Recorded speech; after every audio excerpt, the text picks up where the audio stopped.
I want to talk about really what all this means for Australia. There's issues of tariffs, there's issues of border protection. Of course, there's the issues of global affairs, China and the Middle East. So we'll wait and see what happens when it comes to defence as well with the new Trump administration. Now, one person who should know more about this than anybody else is Arthur Sinodinos. He's a former Chief of Staff to Prime Minister John Howard, a former Liberal Senator and, of course, a former Australian Ambassador to the United States. I caught up with him in Washington today. Arthur Sinodinos, thanks for talking to us. Donald Trump is already shaking up the world order even before he's been inaugurated. Tell us about the impact on AUKUS, because Donald Trump values alliances, but he expects allies to lift, to do their share of the deal. Does Australia need to do more on AUKUS to satisfy Donald Trump? I think the first thing is for people in Australia to stop trying to second guess. We know a few things about him, which is he values alliances with countries like Australia, no doubt about that. We haven't heard from him directly what he thinks about AUKUS. There's been speculation that he may ask us to do more under that heading.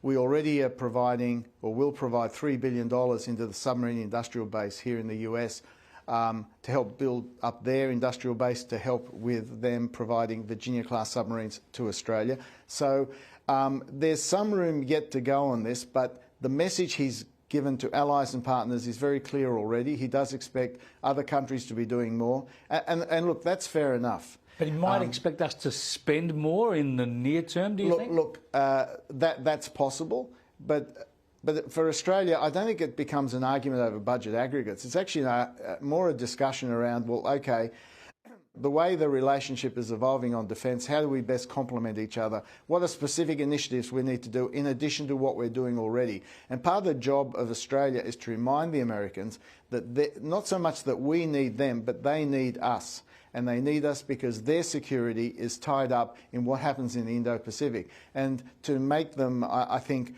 appreciate, particularly a new administration, often with new people in it who don't know Australia that well, the amount of stuff we are actually doing. It's not just about AUKUS. We've got all those force posture initiatives in Northern Australia.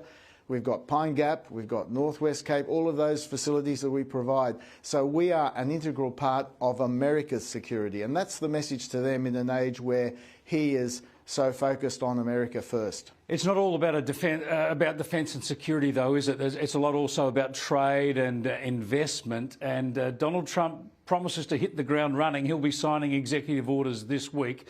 And we expect tariffs and trade wars. How worried should Australia be about tariffs? Well, look, on tariffs, first and foremost, he thinks it's the most beautiful word in the English language. And he thinks that tariffs are paid for by foreigners, not by Americans. Now, the costs of that will be borne by Americans, and in due course we'll have to see how that goes. But in terms of Australia, I'm relatively sanguine. We have a trade deficit with the US, so it's not like we're screwing the US in inverted commas on trade. And also I think because our economies are quite complementary, areas like critical minerals, where we need to reduce our dependence as allies and partners on China in that area, these are all sort of areas we can develop with the US. But I don't think we need to be on the back foot when it comes to the US. We bring a lot to the relationship. We have our own interests, and we will pursue our own interests in relation to the US. Now, tell us about that. You've been ambassador here. You know how difficult it is to get the attention of the administration, even when you're a key ally.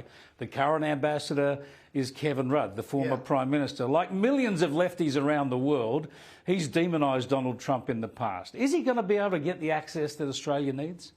Well, the important relationship is always between the President and the Prime Minister. Ambassadors have their role, yes.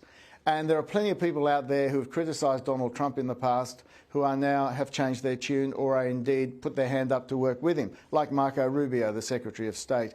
So my view is the important relationship will be between President Trump and Anthony Albanese. Can they develop the sort of relationship that other American leaders and Australian leaders have had? Anthony Albanese had a good relationship with President Biden. Part of it was predicated on the fact that they had similar backgrounds and came from similar parts of the political spectrum. But the challenge for Australian leaders always is to have a good relationship with the American leader, whatever the politics of either. All right, a Donald Trump speech is always an event.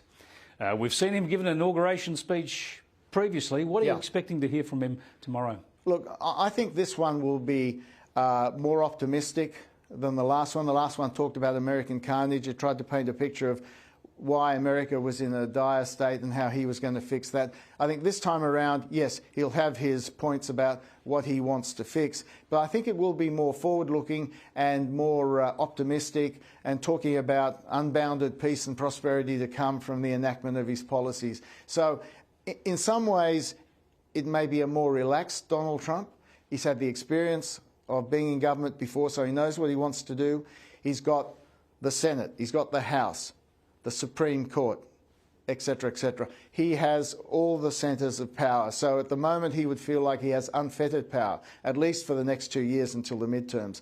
And I think, therefore, as you alluded to before, he's going to hit the ground running. We expect up to 100 executive orders very quickly on tariffs, border protection, on cutting back red tape in government.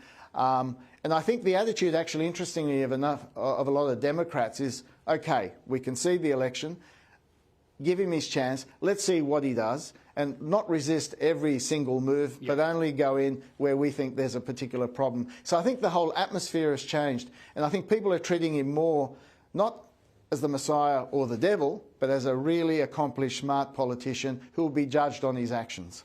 Now, what about you? You must be loving it here in the US, otherwise you'd be living back in Oz. Well, look, I got an offer to stay on and work at the Asia Group here in DC, and I've got a son at university here. But I have to say, one of the things that I like about being in the US, and Elizabeth, my wife, particularly likes, is the culture in terms of risk-taking, entrepreneurship. Chris, there's just a sense here of boundless optimism that we can do this. Yep. And in part what Donald Trump has done is revive that sense of, OK, there may be constraints, but we can work our way around them. And, you know, it harks back a bit to the way that Ronald Reagan talked about America in his inauguration speech. I don't know whether it was the first or the second one, where he talked about, and we can do this because we are Americans. And that sense of optimism, being able to tackle big things and get them done, you really feel that in this society. That doesn't mean this society is perfect. We all know, you know, every society has its strengths and weaknesses. I love Australia, but I also love the optimism and the forward-looking nature of the US. Arthur, thanks so much for talking to us. Great.